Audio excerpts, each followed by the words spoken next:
Muito boa tarde, Brasil. Há assuntos que, sinceramente, eu não gostaria de ter que tratá-los. Mas eles são tão explícitos, eles estão tão à mostra, que nós não podemos nos calar. Sinceramente, não podemos nos calar. Você abre o jornal de hoje, de ontem, de amanhã, você vai ver lá violência contra a mulher.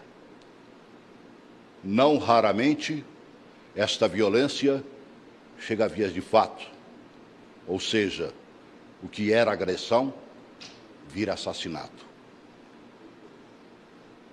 Só esse tipo de violência que há contra a mulher? Não, há outros tipos de violência. Será que, por exemplo, uma mulher que entra num ônibus ou num metrô e sofre, sabe, aquele homem que encosta e que chega, sabe, e quer se aproveitar da mulher, que quase sempre não grita, se cala. Eu ia dizer o idiota, mas o cidadão acha que ela até está gostando. Felizmente, isso já não está tão fácil assim. Eu estava vendo uma decisão agora de um dos ministros do Supremo. A mulher grávida, a mulher que está amamentando, trabalhando, sabe, em lugares insalubres. Seria certo isso? Não é uma forma de violência contra a mulher? O que é que nós estamos fazendo para combater essa violência? Eu tenho visto o Congresso Nacional preocupado com isso.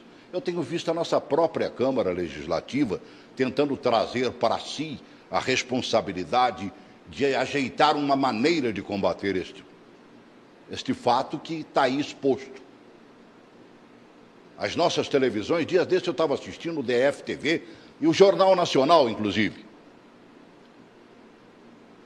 Ficou quase a maior parte do tempo falando e mostrando violência contra a mulher. Fatos concretos. O que nós denominamos hoje feminicídio. Fatos que chegaram realmente ao ponto máximo do assassinato. O programa de hoje eu acho que vai buscar, além de falar da violência propriamente dita, será que a gente está fazendo realmente o que pode? Será que as autoridades estão verdadeiramente preocupadas com isso? Onde é que nós vamos chegar? É este o caminho que nós queremos tomar no programa de hoje, e para isso eu estou contando com a participação de duas convidadas. A Liliane Souza, psicóloga clínica, pesquisadora no programa de pós-graduação em Psicologia Clínica e Cultura na nossa gloriosa Universidade de Brasília, estuda psicologia social, violência de gênero com foco em homens agressores. Seja bem-vindo ao nosso programa. Muito boa tarde. Muito obrigada pelo convite, primeiramente, pela participação. É muito importante a gente falar sobre isso. Tá bem. Seja sempre bem-vinda, viu? Também estou contando com a participação hoje da advogada Lídia Benjamin, advogada especialista em análise política e relações institucionais e direito de família. Atuou em organizações da sociedade civil voltada para os direitos das mulheres. Uma boa tarde. Seja bem-vinda. Muito obrigada. Partindo desse princípio, né? Onde é que estão os verdadeiros direitos das mulheres?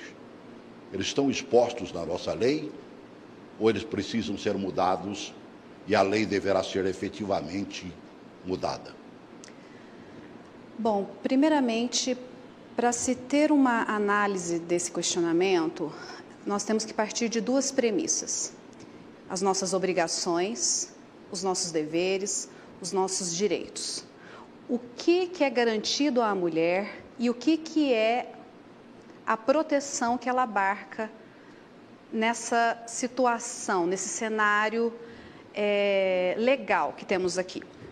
Então, quando você analisa sobre os dois enfoques, direitos e deveres, nós temos hoje desde a análise da nossa Constituição de 1988, com as políticas públicas e demais leis criadas em observância a se garantir o primado do princípio da equidade, em que todos são iguais, sem distinção de sexo e raça, que é o capítulo aí preservado na nossa Constituição como cláusula pétrea, nós temos um cenário legal em que se é percebido as garantias de direitos às mulheres, bem como a proteção especial a ela.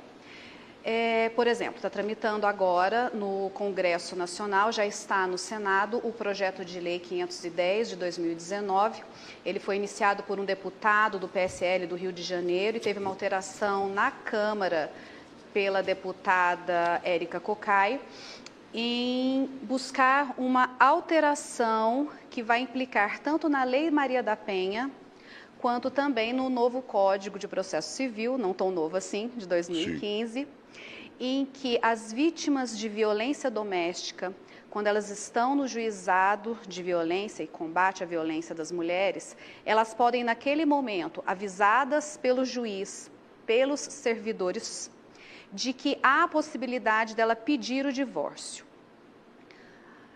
Num cenário legal, nós temos o reconhecimento de que isso facilita muito a essa vítima. Se ela é uma vítima de agressão e tudo mais, e no mesmo juízo vai ser decretada o fim do vínculo conjugal, o seu divórcio, significa que, se for necessária alguma outra medida protetiva, aquele juiz que já está especializado em atendimento àquela vítima, ele já pode deferir as medidas necessárias à sua proteção física, moral, psicológica, tanto dela quanto dos seus filhos. Isso facilita e humaniza ainda mais essa situação pela qual passa essa mulher num contexto de violência, né? A violência física, psicológica, ela atinge não só aquela vítima. Por ela ser a mãe, no caso, no contexto familiar, ela atinge também os filhos. Como os filhos veem a mãe? Como a mãe cria esses filhos? E nisso a evolução de toda essa discussão. Então, é importante ela se sentir confortável de que o Estado, de certa maneira, seja pelas políticas públicas que vêm, pelos movimentos feministas, ele percebe que há um nicho ali a ser mais protegido, que há um nicho ali a ser mais bem conduzido para se trazer o quê? Um equilíbrio na nossa sociedade, uma equidade, que na verdade esse é o fim último. É eu ser respeitada por ser mulher, eu ter os meus direitos garantidos e os meus deveres também cumpridos por mim nessa ordem. Psicologicamente falando, né? Você vê a violência dentro de um lar. As crianças fazem parte desse contexto, no mínimo na visão, Sim. Quando não agredidas também. Isso é um caminho aberto para que essa violência permaneça e que no futuro esses filhos, por exemplo, sejam agressores? Sim, na verdade existem pesquisas, inclusive, que comprovam isso, né? Existe uma pesquisadora, que é a Schreiber, brasileira da USP, se eu não me engano, e ela fez uma pesquisa num centro de saúde, onde ela entrevistou cerca de 500 homens. 30% desses homens, eles relataram já ter presenciado, né, em suas casas, na infância ou em algum momento da vida, algum tipo de violência, né? Então, quando a gente é exposto cotidianamente a tipos de violência, o nosso nível de sensibilização do que é essa violência, ela é modificada. Então, e também passa a ser uma coisa natural. Exatamente, ela vai sendo naturalizada. E aí, a prática dessa violência, ou inclusive mesmo sofrer essa violência, sendo aprendido que esses limites eles vão sendo expandidos, né? Então, o que seria uma violência é enxergado como não violência, porque ainda tem essa visão de que a violência, ela só é de fato quando ela acontece a violência física, e não, né? A violência ela é instrumental, então ela precisa de outros mecanismos para ir chegar na violência física. Então, a violência psicológica, os xingamentos, pequenas humilhações, né? Culpa, até chegar de fato na violência física. Então, né, é um caminho para se chegar ali. Você está dizendo que da pequena agressão verbal pode-se chegar a um ápice de violência? Com certeza. Com certeza. Inclusive, a gente pode lembrar sobre o ciclo da violência, né, que é muito falado, no caso em relação à violência contra a mulher. O homem, ele não começa assim, no primeiro dia de casamento, ele vai lá e dá um soco na mulher. Não é assim que funciona, né? Desde o namoro, há pequenos sinais e do casamento até chegar nisso. Então, é um controle do celular, uma fiscalização, né, de querer ver com quem você está falando, com quem você está mandando mensagem, aonde você vai, que horas você chega, precisa dessa informação constante. Isso é uma forma de violência, é uma vigilância. E aí, né, nossa, mas você vai sair vestida com essa roupa, né? E aí, pequenas coisas. E aí, não, mas você está muito esquisito. Nossa, essa roupa, essa maquiagem é muito forte, está parecendo outra coisa. E aí, né, vai caminhando até chegar no empurrão, né, até chegar em colocar culpa. Ninguém vai te querer, você é muito feia, você não presta para nada, né? E aí, até chegar realmente na violência física e, infelizmente, muitas vezes no feminicídio. Os dados são terríveis, né?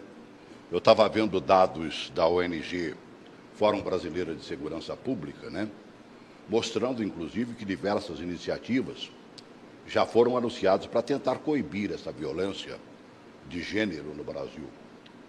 Né? País, o nosso Brasil, em que mais de 1.600.000 mulheres foram espancadas ou sofreram tentativas de estrangulamento. Isto em 12 meses. Bota essa matéria aí, por favor. Em um país em que são registrados todos os dias mais de 600 casos de lesão corporal contra uma mulher, a preocupação com a violência de gênero é crescente. E algumas instituições estão criando mecanismos para combater o problema, afetando o lado profissional dos possíveis agressores. A Assembleia Legislativa do Maranhão, por exemplo, emitiu uma resolução que proíbe a nomeação a cargos na instituição de pessoa condenada por violência doméstica e familiar contra a mulher. Não serão nomeados, né? E se houver algum caso de algum servidor que já esteja nomeado, for cargo comissionado, ele será exonerado. Se for um efetivo, será aberto o processo disciplinar. No início do mês de março, o governo do Rio de Janeiro sancionou uma lei que proíbe a contratação de funcionários que tenham sido condenados pela Lei Maria da Penha. E projetos semelhantes estão em discussão nos estados do Espírito Santo e de Rondônia. Agressores também serão barrados na Ordem dos Advogados do Brasil.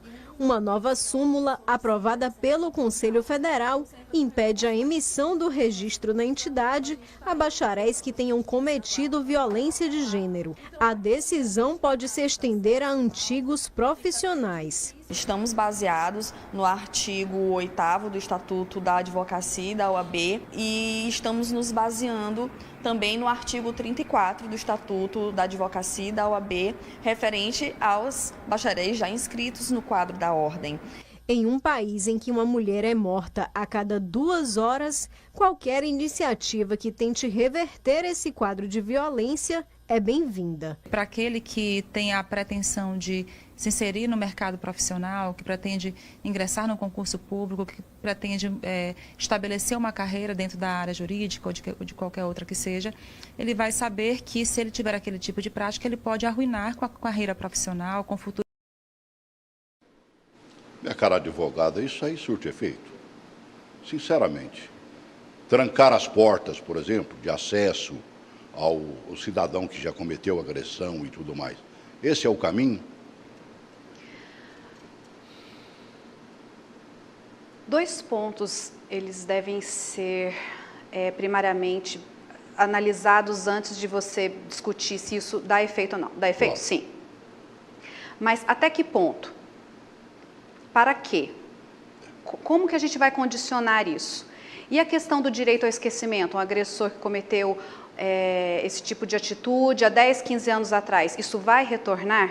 Então, para você saber a medida exata de que essa busca isso oriundo de políticas públicas, de análise e tudo mais, ela vai se mostrar efetiva no contexto social para que diminua essa violência ou que ele seja, de certa maneira, cerceado no seu direito em decorrência de um cometimento dessa agressão? Em que aspecto isso vai ser positivo no contexto social que você está inserido? É uma discussão que a gente pode partir da seguinte premissa: talvez para aquele cidadão não surta o efeito. Surta o efeito para os demais que veem essa situação. É igual a pessoa que fuma, né? A propaganda contra o tabagismo, ela tem muito mais efeito em quem ainda não é usuário. Isso evita, é para isso que você tem. Então, talvez essa política siga esse mesmo preceito, ela seja melhor para aquele que está de fora, olhando aquele cenário, olhando aquela situação que vai começar a existir agora nas OABs, como nós vimos aí nas reportagens, em algumas prefeituras, em alguns municípios pelo Brasil. Nesse caso, eu até diria que ela teria um efeito pedagógico, né? Porque é se ensinar socialmente que determinados tipos de comportamento não são permitidos e que esses comportamentos eles vão ter algum tipo de retaliação. E é muito importante porque isso traz um debate que a gente precisa falar sobre os homens, a gente precisa falar sobre o modelo de masculinidade adoecida, esse modelo tóxico que produz essas violências contra as mulheres, né? Então, quando a gente fala que a violência contra a mulher, né, é importante ser falada, ela é importante sim a gente tratar da vítima de serviços, né, fornecidos pelo governo para dar esse respaldo de proteção a essa mulher? Sim, mas a gente precisa pensar também, e os homens, que é quem pratica essa violência, né? O que está sendo feito para eles? Boa pergunta, você tem a resposta? Então, quando a gente fala de políticas públicas, existem ainda poucas. Então, se a gente pegar a Lei Maria da Penha, né, que é do ano de 2006, somente 3 artigos dela contemplam algum serviço voltados para esses homens autores de violência. E esses artigos, eles são um pouco incipientes. Em que sentido? 2 deles falam que será oferecido atendimentos para as mulheres, para a família, incluindo os agressores. Então, ele entra ali como uma parte desse serviço. E o outro artigo que fala que ficará a cargo do juiz decidir se esse homem é preciso ou não. Então, veja bem, a Lei Maria da Penha, apesar dos avanços que ela traz, ela ainda não conseguiu abranger a importância que é também falar sobre esses homens e lidar com esses homens para que essa violência não seja cometida novamente. Agora, a gente quase não ouve falar de um trabalho efetivo junto ao homem, o agressor. É verdade. Rarissimamente. Já vi aqui em Brasília, inclusive, já havia algum comportamento, uma busca psicológica para que haja um entendimento e acabou até surtindo efeito entre alguns deles. Esse não seria o verdadeiro caminho, não? Porque que me adianta afastar a mulher agredida, dar a ela um divórcio, se o agressor, quanto mais abandonado ele se sente, mais reativo, né? Eu costumo dizer... mais ele parte para cima e chega a vias que a gente não gostaria de ver. É verdade. Eu costumo dizer que é como se a gente estivesse enxugando gelo, né? Porque quando a gente pensa e se fala muito sobre a violência contra a mulher e a mulher como vítima, a gente está enxugando gelo em que sentido? Que é uma violência que já foi cometida, né? Então, a gente está ali tratando de algo que já aconteceu. Mas o que está sendo feito para que essas violências não haja reincidência, né? Não seja cometida novamente? E também para que esses homens não cometam essa violência. Inclusive, a minha pesquisa é exatamente sobre isso. Quais os tipos de atendimento psicossocial são fornecidos para esses homens, né? E como há poucas políticas públicas, né? Então, depois da Lei Maria da Penha, em 2008 foi lançado pela Secretaria de Política para as Mulheres o serviço de responsabilização e reeducação desses homens. Mas ele é só isso, em 2008. Então, a gente está em 2019 e não se falou mais sobre isso. Com certeza, nem todos os estados brasileiros estão prontos para realizar um tipo de atendimento como esse, né? Olha, tem que se partir para algum tipo de educação. E eu acho que a base é a infância. Como sempre. Se a gente ensinar o menor hoje, certamente, uma de vocês disse, por exemplo, vai servir de exemplo. Né? No caso, por exemplo, de se negar o acesso ao trabalho ao agressor. Eu também acho que se ensinar a criança desde pequenininho, ela certamente começará a tomar uma consciência maior. Sim. No último dia 30 agora, mês passado, encerrando o mês de abril, né, foi exatamente na Comissão de Educação do Senado que aconteceu um debate falando da importância da educação no combate à violência e fortalecimento das políticas para mulheres, né? Temas dessa audiência pública, vale a pena a gente constatar o que aconteceu lá. Coloca aí, por favor. Segundo as Nações Unidas, o Brasil é um dos países mais violentos do mundo para as mulheres. Foram mais de 60 mil casos de violência contra mulheres no ano passado. 1.173 feminicídios. Este ano, só no mês de janeiro, 119 mulheres foram assassinadas pelos maridos, namorados ou companheiros. Investir em educação é o caminho para tentar mudar essa realidade, defenderam as participantes do debate. Todas integrantes do projeto Caminho das Flores. Criado no ano passado, o projeto é uma parceria da Polícia Civil com a comunidade, em atividades de apoio a mulheres vítimas de violência no Distrito Federal. O projeto que começa no dia 8 de março, que é o Dia Internacional da Mulher, e termina no dia 30 de abril, que é o Dia Nacional da Mulher, trabalhando em várias atividades, tanto de proteção como de fortalecimento, de visibilidade de espaços de poder das mulheres. Então, a parte de proteção é feita pelos órgãos de segurança pública, em especial a Polícia Civil.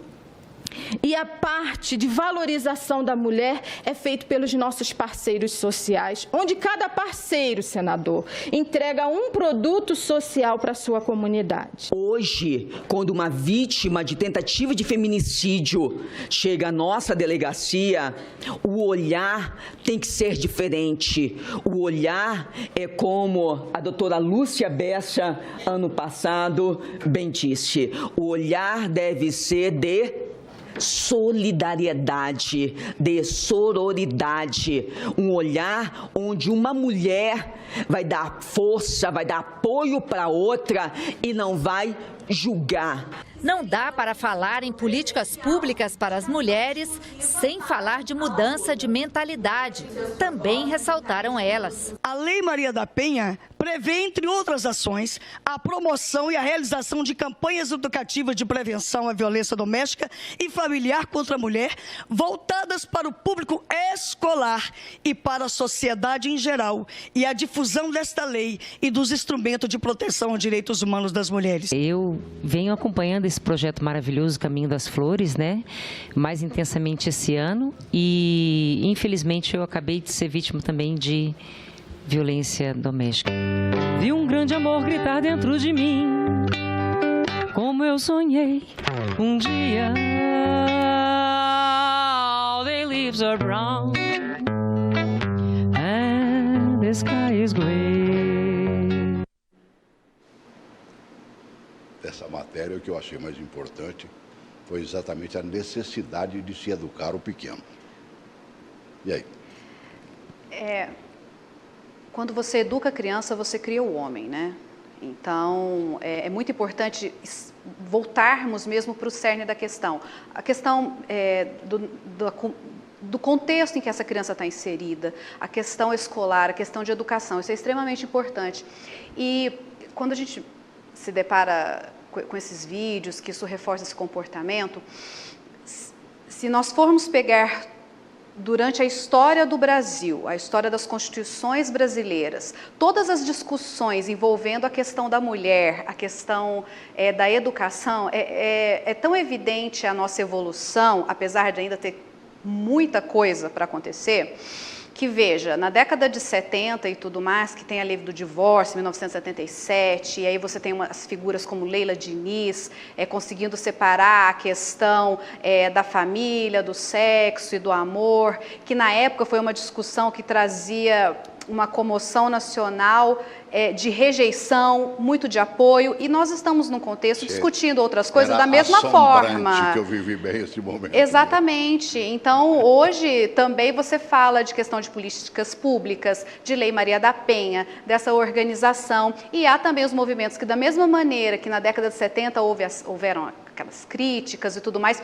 hoje tem. Então, você também percebe que no nosso contexto de iniciativas públicas para se cuidar dessa seara da nossa sociedade, dessa faixa da nossa sociedade, que é complexa, temos também o outro lado dos argumentos contrários até. Então, eu acho que a base da educação, tanto para essas pessoas quanto para nós, para as crianças, é o quê? É educação, é politização. E nada melhor do que desde a infância você poder ter acesso a esse tipo de formação, ter profissionais preparados para dar esse suporte para a criança, da maneira com que ela perceba que nós temos algo muito maior do que somente as questões que você passa dentro da sua casa, que há assim, uma comunidade que anseia por uma melhora nas condições de todos os envolvidos.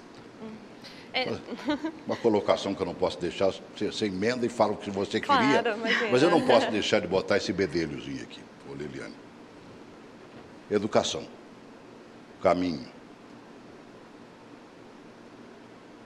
Nós sabemos disso, mas não fazemos isso. Nós somos muito mais críticos das coisas que acontecem e muitas vezes eu ouço, por exemplo, a culpabilidade caindo até sobre a mulher.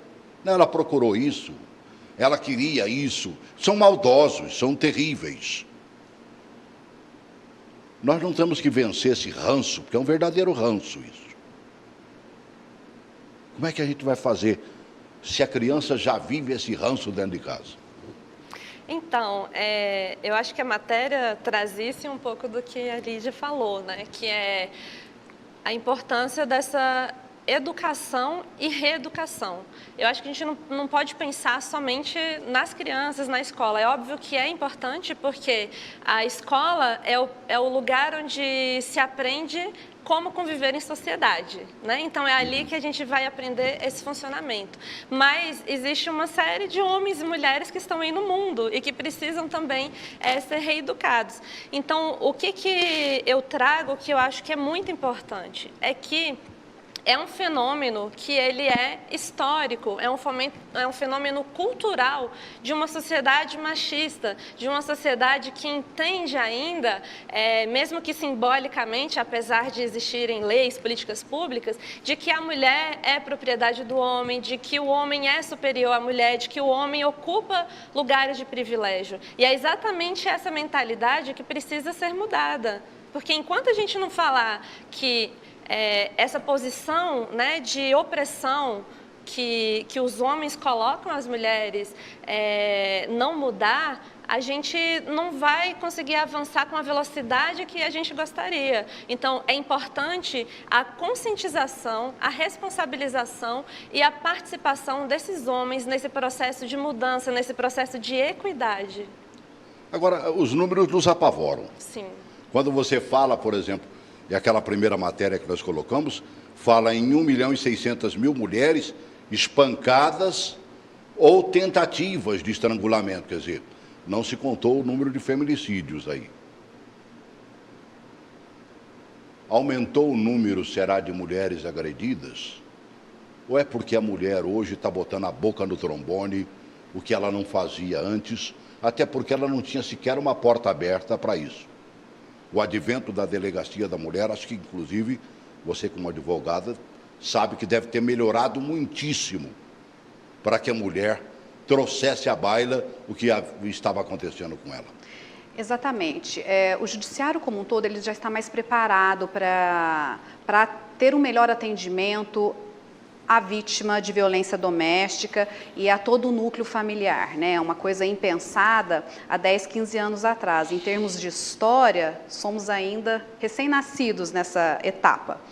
Então, o judiciário nesse ponto está preparado, nós temos advogados especializados nessa área, que é uma área que envolve não só o profissional que vai estar lá combativo dentro do judiciário, mas também psicólogos, essa questão social que envolve. Ela é muito complexa, né? Então, hoje, nós temos um cenário de discussão e de trabalho que ele não envolve só a garantia do direito àquela mulher, do direito dela ter o divórcio, os bens, a pensão, o controle da sua vida, esse retorno. Você tem uma coisa muito mais ampla que é isso, que é o quê? O que é possível fazer? O que é possível trabalhar? Aonde nós devemos chegar para se ter uma sociedade em que a equidade ela seja tão garantida, que a utopia do que a gente busca, ela se concretize. Eu entendo que quando você consegue superar uma etapa na vida social, outras vão se potencializando. Eu acho que, no fundo, vai ser uma discussão sem fim. Se nós, há 40, 50 anos, brigávamos por serem consideradas mulheres, sem a necessidade da alcunha mulher honesta ou não, pelo simples fato da gente separar, eu acho que hoje essa discussão já sedimentou, já está melhor. Então, a gente vai discutir agora o quê? Eu não preciso sofrer todas essas cargas, porque eu tenho uma sociedade que está olhando para esse foco central, que é a nossa discussão aqui no momento. Eu tenho políticas públicas que me garantem, eu tenho um judiciário que está com um aparato eficiente que pode me auxiliar nisso. Então, assim, eu não estou sozinha. Então, se eu não estou sozinha, agora é o quê? Uma coisa é os adultos, né? Os adultos a gente combate, pune quando é necessário. A criança o quê? A gente educa. Então, é um trabalho de acoplamento de todos nós, para que esse cenário ele seja um cenário muito melhor daqui a 20, 30 anos. Eu não trabalho pensando que o ano que vem eu já vou estar com esse problema solucionado. Eu trabalho, igual educar uma criança, não é? A gente não tem que chegar todo dia e falar, toma banho, faz isso. É a mesma questão nesse trabalho envolvendo o direito da mulher. Ele é um trabalho diário, ele é contínuo e você não pode cansar, porque cada pequena vitória, ela representa um passo adiante nessa proposição que da nossa Constituição, que é a Constituição Cidadã, não é? Então, vamos ser todos iguais realmente perante a lei. Vamos fazer essa garantia. Vamos combater qualquer tipo de violência por você ser mulher, por você ser negro, por você fazer parte de uma faixa da sociedade como todos nós fazemos. E é isso o que os direitos da mulher e as organizações elas buscam, né? Elas terem esse parâmetro de uma proteção que todo mundo acha que é uma proteção maior, que vai além, mas não, que é a garantia daquilo para nos trazer essa equidade que buscamos todos nós da sociedade. Você que estuda, né, a violência, principalmente por parte, né, do agressor, neste foco, a divulgação desses casos, como nós temos visto aí, acontece um feminicídio, ele vai à baila e todo mundo dá cobertura, até porque virou assunto do momento, né? Isso ajuda ou traz, sei lá, para aquele cidadão que já é agressor, quanto mais o desejo de? Então, como eu falei antes, quando a gente pensa que é um fenômeno histórico e cultural, se demora anos para se conseguir chegar aonde a gente está hoje. E da mesma forma, se demora anos para se mudar uma cultura.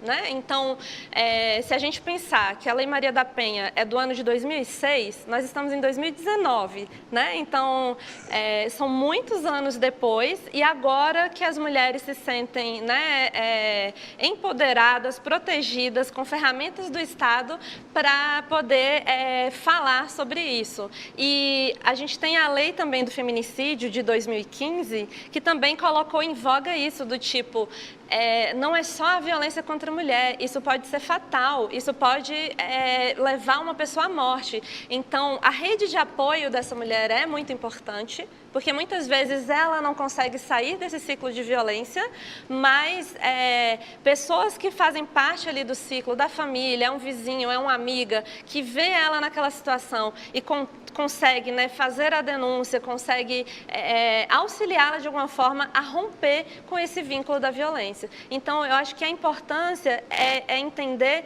que isso é um processo. E os meios de comunicação, elas fazem parte disso. Os meios de comunicação, quanto mais se fala sobre isso, mais coloca em pauta no dia a dia, na rua, nas pessoas. Então, elas veem isso cotidianamente e entendem isso é um problema que precisa ser mudado. Os meios de comunicação, eles também têm um lugar pedagógico, né, de ensinar também socialmente. Hoje, com essa parafernália eletrônica que a gente tem na mão, né, a facilidade de comunicação é vapt-vupt, né? Aconteceu, está aqui, né? Choveu barbaramente em Brasília, né? E rapidamente espalharam pelas redes sociais, né, os carros, né, tendo com água quase que até o teto e tudo mais. Isso vai rápido. Isso pode ajudar neste trabalho hoje. Eu estava vendo, por exemplo, uns dados. Me pega o vídeo número 4 aí, por favor. Né? A distância física entre vítima e agressor não é mais impedimento para possíveis atos de violência a serem cometidos contra mulheres. No Rio de Janeiro, onde o bicho pega, e a gente sabe, não é só no Rio de Janeiro, é no Brasil inteiro e no mundo inteiro.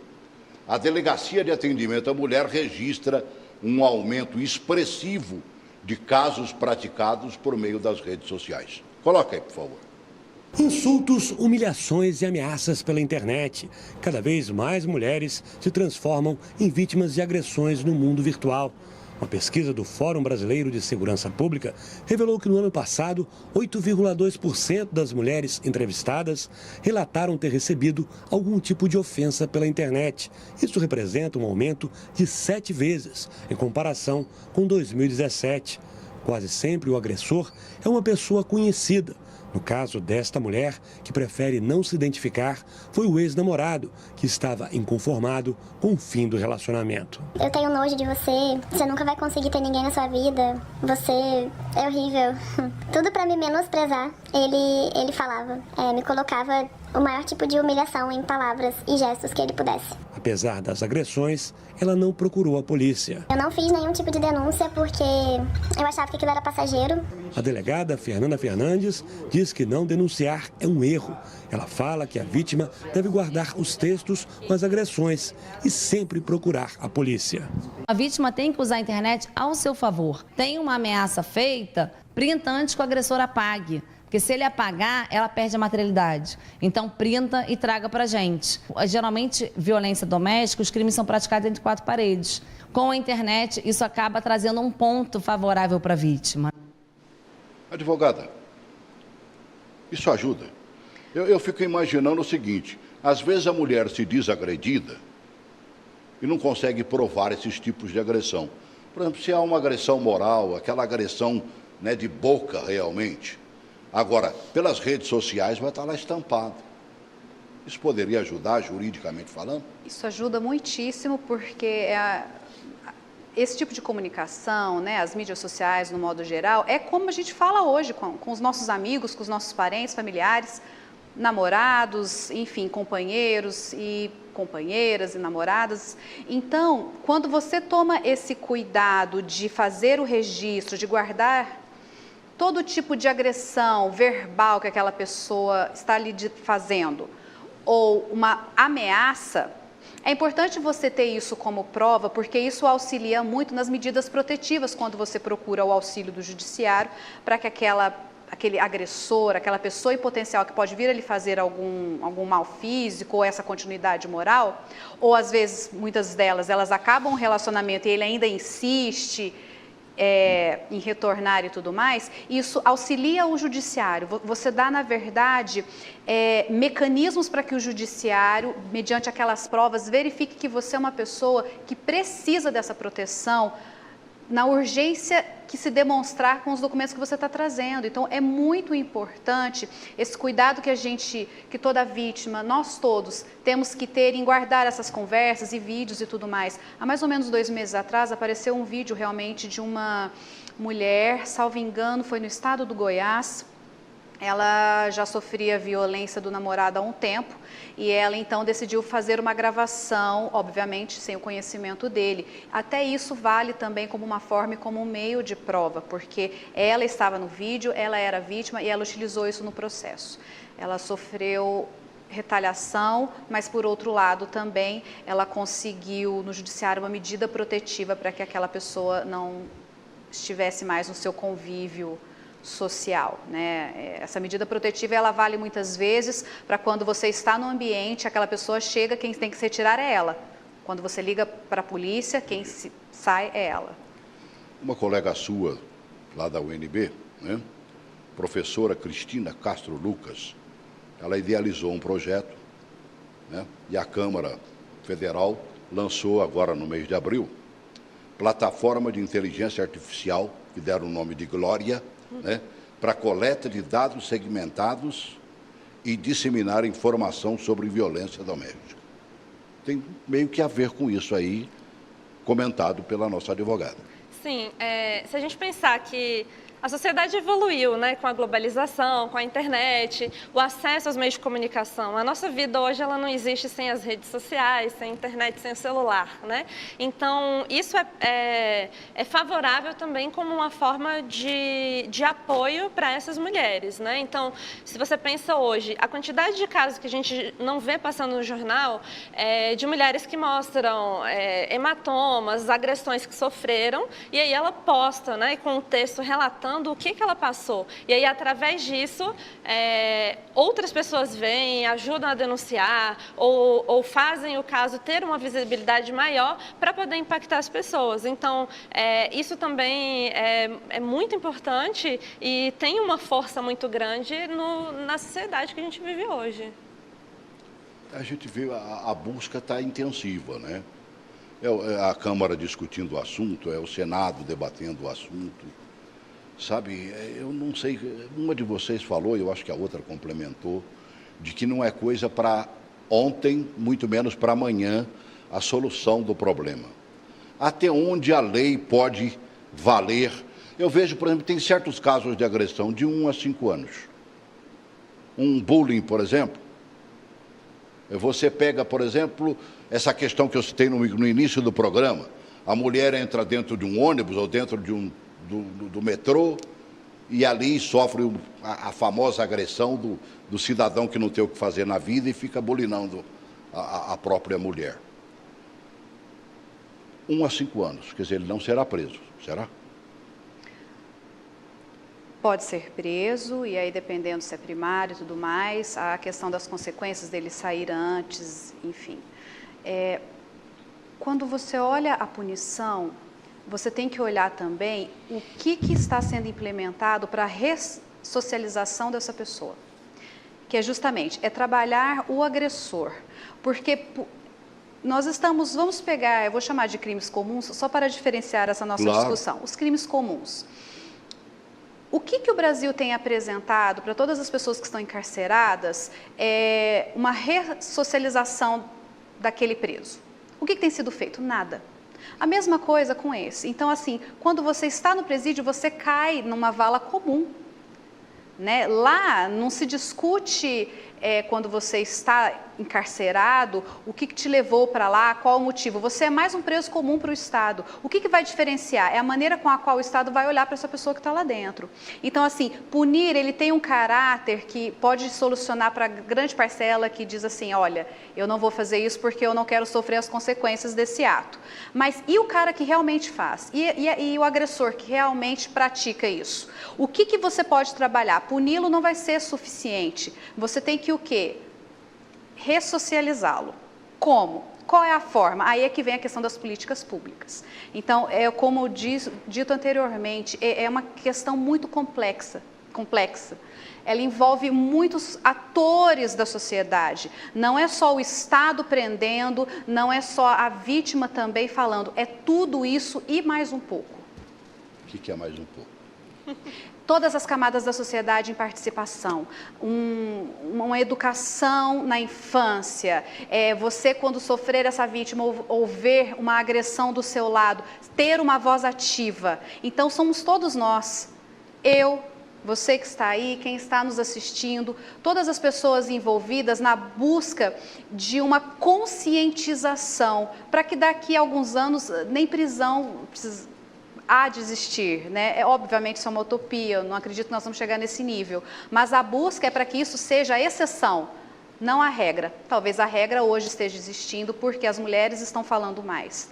Está tramitando, por exemplo, lá no Senado um projeto, né, um PLC, de 2018, né, em que dá, por exemplo, o afastamento imediato do agressor do local de convivência com a mulher agredida. É um bom negócio? É um bom negócio. Na realidade, vai tornar isso mais legal, porque esse tipo que nós chamamos de medida protetiva, ela já existe, né? Se é uma vítima, você pode buscar no judiciário que ele seja afastado do lar e fique a tantos metros longe da vítima. Então, nós já temos esses mecanismos e essa efetivação, ela vai ser mais direta, digamos assim, né? Ela vem de lei, você não precisa demonstrar com os requisitos fáticos. Você pode pegar a lei, se o seu caso se insere naquele, isso é mais automático. Para a gente encerrar e para arrematar de vez, qual é o melhor caminho? Você trabalha observando o homem agressor. Eu acho que ele tem que ser muitíssimo trabalhado. Eu não sei se vai surtir efeito, mas, poxa vida, se a gente conseguiu afastar ou de fato e de direito e tudo mais. Esse é o caminho de hoje ou é coisa também para muito tempo depois? Eu acredito que esse é o caminho. Inclusive, a minha pesquisa, né, parte sobre isso.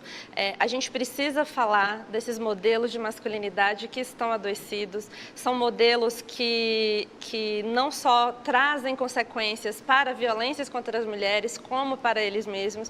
E esse processo de conscientização, de responsabilização e de incluir os homens nesse debate, ele realmente tem sido um processo muito lento e muito difícil. Então, homens, vocês precisam, né, entender que essa forma de masculinidade que se diz hoje como natural é uma forma que traz consequências tanto para vocês, porque o índice de violência contra os próprios homens já é enorme, contra as mulheres é enorme, e eu, por exemplo, fiz atendimentos, né, a homens autores de violência, de pedofilia, de estupro, de violência contra a mulher, e é uma dificuldade muito grande deles reconhecerem que aquilo que eles fizeram é errado, aquilo que eles fizeram foi uma violência, porque eles ainda entendem que a mulher é uma propriedade deles, ou que a mulher fez alguma coisa para merecer isso. Então, é exatamente essa mentalidade que precisa ser mudada nos próprios homens e na sociedade de forma geral. E isso a gente só consegue por meio da educação. Seja a educação na escola, para a gente ensinar as crianças e adolescentes novas formas de agir, ou os homens que já estão inseridos na sociedade. Eles precisam repensar esse modelo do que é dito que é masculinidade. Trabalhando com esses homens, você percebeu que a maioria não quer sequer... Quer dizer, a cabeça dele é de que ele é que está certo, você é que está errado. Exatamente. Conseguiu mudar a cabeça de algum, não? Então, há poucos estudos ainda na área da masculinidade, né? E a minha pesquisa é exatamente sobre isso, que é quais tipos de atendimento que existe hoje no Brasil voltados para esses homens e se elas têm efeito ou não. Quais os efeitos que tem? O que precisa ser mudado para a gente conseguir chegar em algo de fato que provoque mudança? A punição faz com que o homem mude, não? É um minutinho só que eu já estou tirando do próximo programa. Em grande parte, ela coíbe os demais. Então, a punição ela é necessária para se angariar, ou melhor, para educar quem olha aquela situação. Então, a punição ela tem um efeito positivo, sim, mas ela não é sozinha. Ela tem que vir com outras formas de melhorar essa relação mesmo entre nós, seres aqui. muitas coisas ainda deixaram de ser ditas aqui, né? Sim. Pra você ter uma ideia, você que está acompanhando o programa, 3 vídeos aqui que eu não coloquei no ar, né? Porque o papo vai desenvolvendo e a fala é de suma importância, mas com esses vídeos nós daríamos continuidade, evidentemente, o que fará com que a gente volte a fazer um novo programa, tá bem? Claro. Muito obrigada. Eu agradeço a senadora. disponibilidade de vocês. Eu que Obrigado agradeço. por terem vindo, aceito o convite, tá? Aqui veio uma vez, vira freguês, viu? Tá bom, querido? Que ótimo. Tá? Muito obrigada. Prazer Muito obrigada em pelo conhecê-los. convite. Igualmente. Muito obrigado. Permaneça no seu trabalho, é muitíssimo importante. E acompanhar a lei, sobretudo, enquanto os homens não começarem a sentir que a lei pesa sobre eles, realmente, eu acho que eles ainda não continuarão tão arredios. Eles permanecerão, como você disse, com a ideia frágil de que eles é que estão certos. Complicado. Obrigado. Obrigado. Gotinha d'água num oceano. Mas eu gosto dessa gotinha d'água. Nós estamos fazendo a nossa parte. Você está fazendo a sua? Eu fiz uma merchandising de dias desse, acho que foi da Câmara Legislativa, falando exatamente da importância da denúncia. E quando a gente deixa de fazê-la, você está propiciando que um mal maior possa acontecer. Eu acho que a gente tem que fazer a nossa parte. E a nossa parte começa quase sempre dentro de casa e ao nosso redor. Você não precisa dar 2, 3 passos sem encontrar um tipo de violência, lamentavelmente.